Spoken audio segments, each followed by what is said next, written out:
నీవును నీ ఇంటి వారును నేను తెరిచిన తలుపులో ప్రవేశించండి. సింపుల్, ఇంతే. హలో, 2026 సంవత్సరంలో ఎవడి గురించి ఆలోచించి మా అన్న నమ్మలేదు, మా అక్క వాడు ఏమనుకుంటే, ఎవడు ఏమనుకుంటే నీకెందుకు? నీ ముందు దేవుడు తలుపు తెరిచి ఉంచాడు. ఆ పడవ తలుపు తెరిచి ఉంచాడు దేవుడు. ఆ పడవలో ప్రవేశించు, అంతే.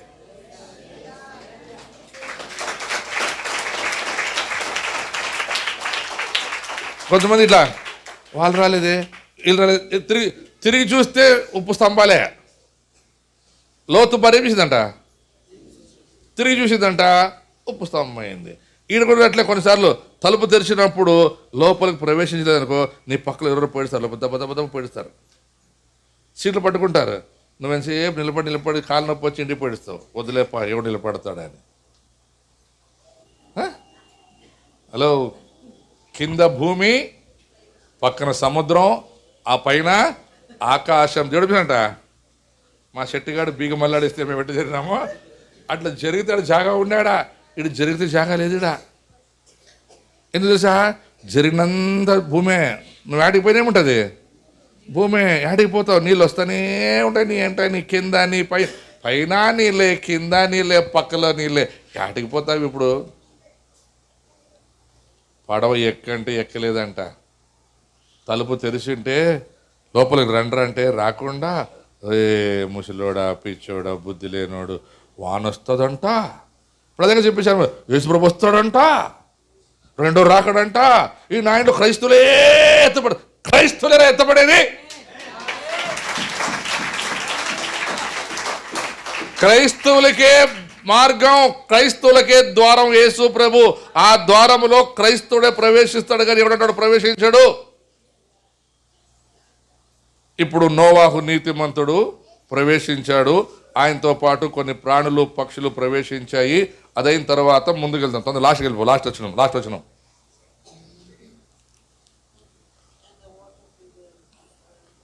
ఎంతసేపు? నోవాహు 600 ఏళ్ల వాడు. అప్పుడు నోవాహును, అతనితో కూడా అతని కుమారులను, అతని భార్యయు, అతని కోడానును ఆ ప్రవాహ జలములను తప్పించుకొనుటకై ఓడలో ప్రవేశించి దేవుడు నోవాహును ఆజ్ఞాపించిన ప్రకారము పవిత్ర జంతువులలోను అపవిత్ర జంతువులలోను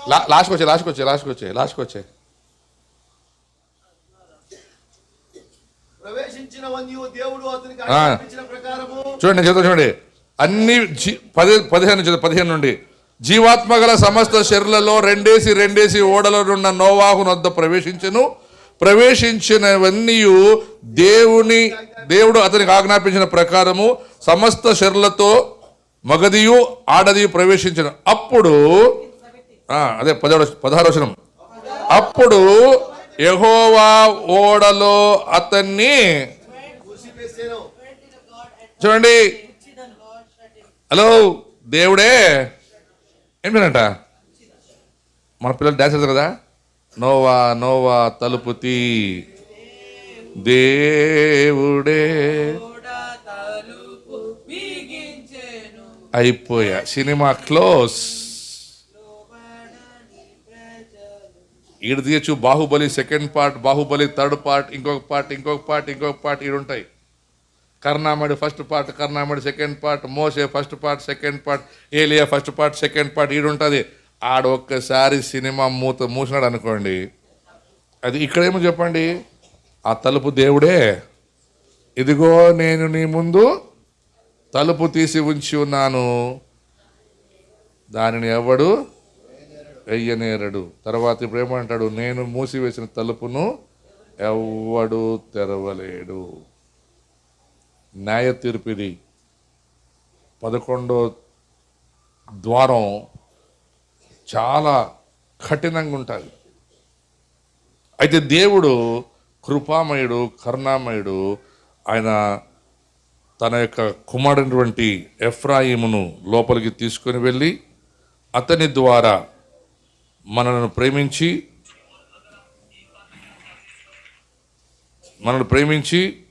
మనలను తన యొక్క సింహాసనంలో కూర్చోపెట్టుకోవడానికి ఆయన మనలను ప్రేమిస్తున్నాడు. తర్వాతది లాస్ట్ది నెహెమ్యా 12వ అధ్యాయం 39వ వచనం. ఇది చివరి ద్వారం. ఇంక మన లైఫ్లో కూడా, ఒకవేళ నీ లైఫ్లో కూడా యేసు ప్రభు లేకపోతే జరిగే కార్యం ఇదే. 12:39 నెహెమ్యా 12:39. తలుపు మూసేసిన తర్వాత, ఆ పడవ పైకి వెళ్ళిపోయిన తర్వాత జరిగేది 12:39. ఎంతసేపు? నెహెమ్యా ఎఫ్రాయిము గుమ్మం అవతల నుండి, ఆ, పాత గుమ్మం అవతల నుండి, ఆ, పచ్చపు గుమ్మం అవతల నుండి, ఆ, హనాన్యలు గోపురము నుండి, ఆ, మేయా గోపురము నుండి, ఆ, గొర్రెల గోపురములకు వెళ్ళి ఆ. బందీగృహపు గుమ్మలలో లాస్ట్ ఏమి? కారాగృహం. అంటే ఏమి? ఇంగ్లీష్లో బాగా చూడ, గేట్ ఆఫ్ ద ప్రిజన్. ಕೆಲವರಿಗೆ ಕೆಲಸ ಸೆರೆಮನೆ, ಕೆಲವರಿಗೇನು ಕೆಲಸನೇ ಸೆರೆಮನೆ, ಕೆಲವರಿಗೆ ತಿನ್ನೋದೇ ಸೆರೆಮನೆ, ಕೆಲವರಿಗೆ ಹೆಣ್ಣು ತಿನ್ನೇ ಸೆರೆಮನೆ. ಅವ್ರು ಏನನ್ನ ಕೇಳು, నా పెండ్లా మురిపోయింది సార్. ఇంకొంతమందికి ఏం తెలుసా, అదే ఆసుపత్రి సరమని. ఎప్పుడన్నా ఫోన్ చేయి, ఏడుంటామంటే ఆసుపత్రిలో ఉన్నాను సార్. కొంతమందికి ఆసుపత్రే 24 గంటలు. ఏమన్నాడు, ఏడుండవురా అని ఫోన్ చేస్తే, మా నాయనకు బాగలేదు ఆసుపత్రి, మా అమ్మకు బాగలేదు ఆసుపత్రి, మా అక్కకి బాగలేదు ఆసుపత్రి, ఆసుపత్రి ఆసుపత్రి. 365 రోజుల్లో 772 సార్లు వాళ్ళు ఆసుపత్రికి పోయిస్తారు. అంటే తెలుసా, పొద్దున ఒకసారి, రాత్రి ఒకసారి పోతే డబుల్ అవుతాయి. ఇప్పుడు 365 × 2 738 అవుతుందేమో, ఎక్కువ తక్కువ. ఇంకా కొన్నిసార్లు 3 సార్లు పోలా, రాత్రి టిఫిన్ చెప్పాలి కదా. మళ్ళీ ఏండవరా అంటే ఆసుపత్రి, పొద్దున్న నాష్టా ఆసుపత్రి, మధ్యాహ్నం పువ్వా ఆసుపత్రి, రాత్రి పువ్వా. శరమనే మిగిలిన లాస్ట్కే. లాస్ట్ ద్వారం ఇది, బహు భయంకరమైన ద్వారం ఇది. వాడిని కట్టివేసి ఎక్కడేమన్నాడు, చెరసాలలో వెయ్యుడి. వాడిని బంధించి చెరసాల. ఎందుకంటే వాడు నేను తెరిచిన తలుపులో వాడు ప్రవేశించలేదు, నేను చెప్పినటువంటి రీతిగా వాడు ప్రవేశించలేదు. ఇదిగో నీ ఎదుట నేను తలుపు తెరిచి ఉంచి ఉన్నాను. ఆ తలుపులో ప్రవేశిస్తే మొట్టమొదటిది గొర్రెలాగా, సాధు ప్రాణిలాగా ఉండాలి. రెండవది చేపకు 2 గుడాలు ఉంటాయి, పట్టుకుంటే జారిపోతుంది. తెలుసా మీకు? అది పాపానికి దొరకదు, అది జారిపోతుంది. మనం అట్లా కాదు.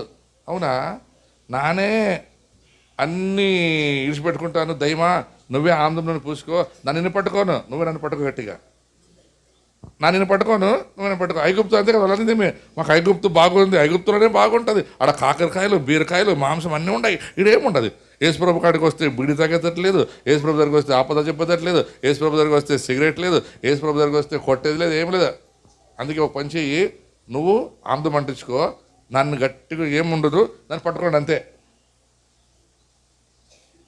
లాస్ట్ ఆడిపోతుంది సార్, శరమనే. చెప్పండి అందరూ.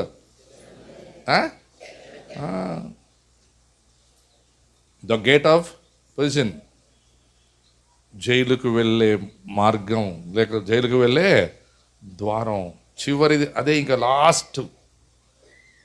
అన్ని ద్వారాలు వేరైతే ఈ ద్వారం భయంకరమైనది. జైలు నాకు తెలిసి బ్రిటిష్ వాళ్ళ కాలంలో బళ్ళారి జైలు చాలా ఫేమస్ భారతదేశంలోనే.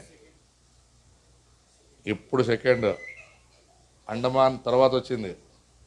ఫస్ట్ బళ్ళారి జైలు, తర్వాత అండమాన్ కనుక్కున్నారు.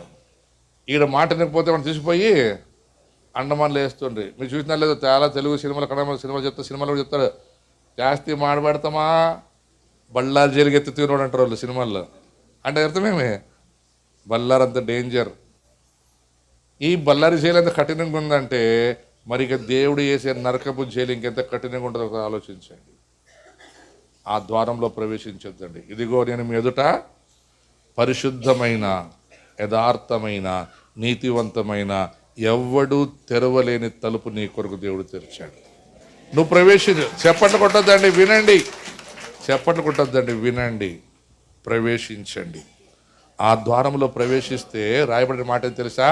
దేవుడు ఆకాశమును, భూమిని, సముద్రం అల్లాడించినప్పుడు ఆ పడవలో సంఘం అనే పడవలో, దేవుని ఆలయం అనే పడవలో గనక నువ్వు ఉంటే, ఆ పడవంట ఎన్ని తుఫాన్లు వచ్చినా, ఎన్ని భూకంపాలు వచ్చినా అది కదలదు, బెదరదు. అదేమంటది, మెల్లమెల్లగా పైకి పైకి పైకి పైకి పైకి లేచిపోయి అరారతు పర్వతము పైకి పోయి అది తేలాడుతుందంట.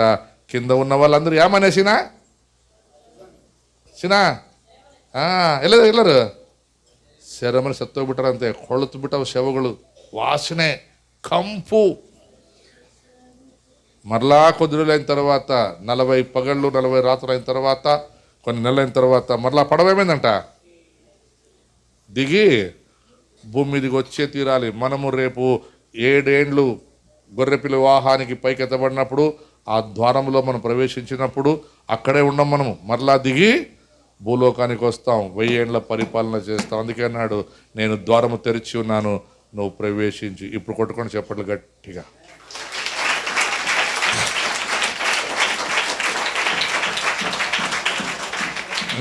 ఇంకా ఆపండి. అయితే ఆ ద్వారంలో ప్రవేశించింది ఎవరు తెలుసా? నోవాహు, ఆయన కుటుంబం. ఇప్పుడు కుటుంబముగా వచ్చిన వారు లేచినప్పుడు ప్రార్థన చేస్తారు. అందరు కాదు, బాగా అర్థం చేసుకోండి. హలో వినండి నన్నిడా, కుటుంబముగా మేము వచ్చామన్న వారు మాత్రం నిలబడండి. అందరూ కాదు. నోవాహు కుటుంబం ఆ పడవలో ప్రవేశించింది, ఆ ద్వారములో ప్రవేశించింది వారు మాత్రమే. ఎందుకు తెలుసా? అక్కడ బైబిల్లో రాయబడిన మాట నాకు చాలా ఇష్టం.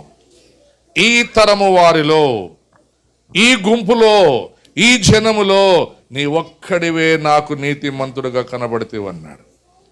ఆ ఒక్క నీతిమంతుని ద్వారా అతని కుటుంబం అందరు రక్షించబడ్డారు. మరి ఈ రోజున నీ ద్వారా నీ కుటుంబం రక్షించబడాలి.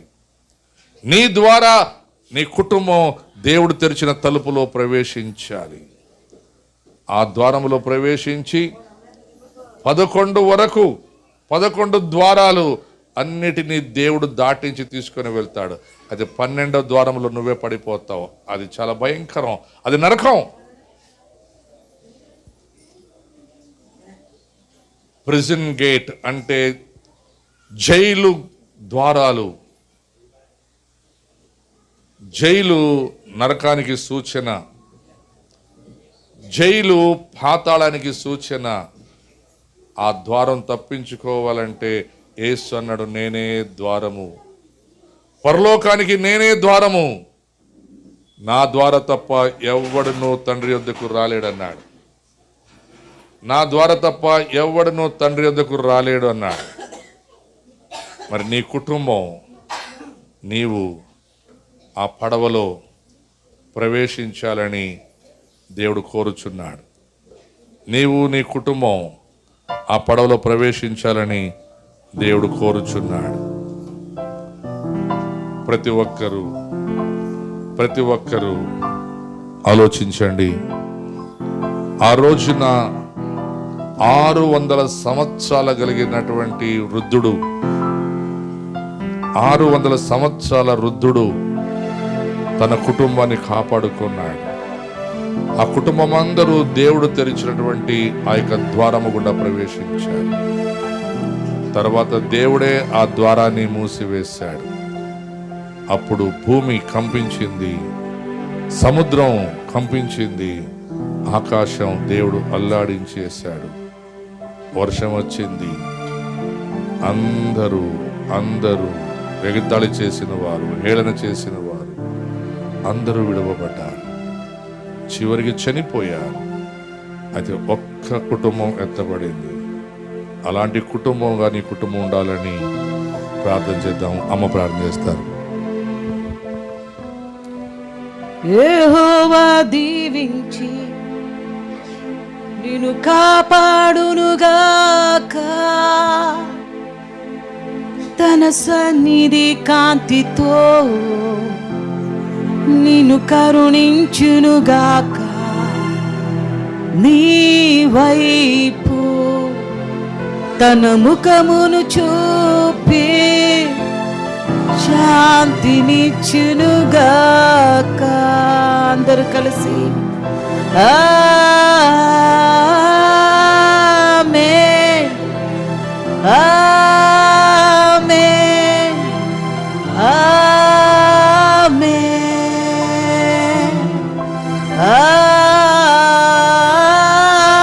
ఆమేన్ ఆమేన్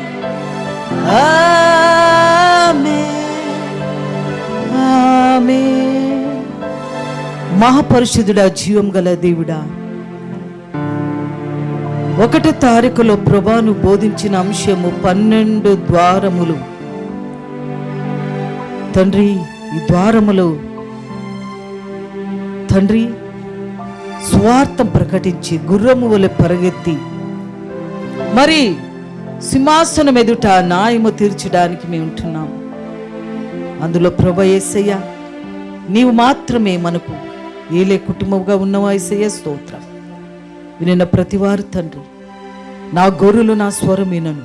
ఎవరైతే విన్నారో వాళ్ళు తమ జీవితం కట్టుకొని వచ్చే పర్యాంతరని అందు నిలకడే నిలిచే భాగ్యం అనుగ్రహించమని ప్రతి కుటుంబంలో మీరు ఆశీర్వదించండి. వాళ్ళు చేసే చేతి పనేమి, భూఫలమి, గర్భఫలమి, పంటేమి, ప్రతి వ్యాపారం అభివృద్ధిపరిచి మరి ఆరోగ్యమును ఆయుష్యమును దయచేయండి, దీర్ఘాయుష్యం దయచేయండి. ఈ రోజున ప్రభా, మరి వచ్చే తండ్రి డిసెంబర్ వరకు ప్రభా ప్రతి కుటుంబాన్ని మీ హస్తాల కింద ఒప్పిస్తూ రాకపోకల ప్రయాణం ఉందేమి, ఎక్కడ వెళ్ళిన ప్రభు మీ తోడుండి, విష జంతువులు ఉండేమి ప్రభా ప్రతిదీ తప్పించి కాపాడి నడిపించమని ప్రతి కుటుంబాన్ని చేతికొప్పిస్తూ యేసు నామములో ప్రార్థన అడిగి పొందినమ్మ తండ్రి, ఆమేన్. అలాగే అందరూ నిలబడి, నేను ఒకసారి ప్రార్థన చేస్తాను. అందరి కొరకు ప్రార్థన చేస్తాను. ప్రతి ఒక్కరు నిలబడండి, మాట్లాడొద్దండి, తొందర నిలబడాలి.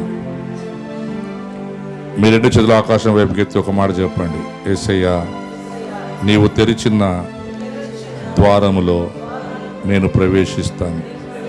ఎందుకంటే ఆ ద్వారం తెరవడమైనా మూయడమైనా అది మీ చేతిలో ఉన్నది ప్రభా. నేను ప్రవేశించకపోతే, అది మూసివేయబడినప్పుడు నేను ఎంత గోజాడినా, ఎంత ప్రయత్నం చేసినా, అరిచినా అది తెరవబడదు ప్రభా.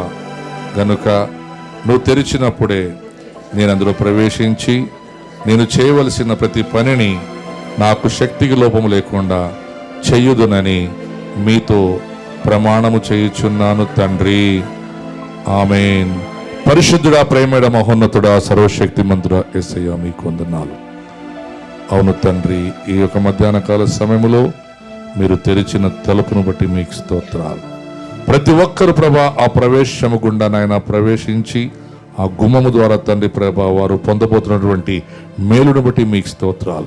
ఎవరైతే ప్రభా యెహోవా గుమ్మములో ప్రవేశించుదురో వారందరూ దీవించబడుదురు, విడిపించబడుదురు, ఆశ్రయించబడుదురు, మంచి ఆరోగ్యము, శక్తి, బలము కలిగి ఉందురు ప్రభా నా తండ్రి. గనుక వచ్చిన ప్రతి బిడ్డని ప్రభా యేసుక్రీస్తు నామములో నీ సేవకునిగా, సేవకురాలుగా, మీ సేవకులుగా మేము వారిని ఆస్వాదిస్తున్నాము తండ్రి ప్రభా. ఆశ్రయించండి, దీవించండి, మీరే మహిమ పొందమని కోరుచున్నాము తండ్రి.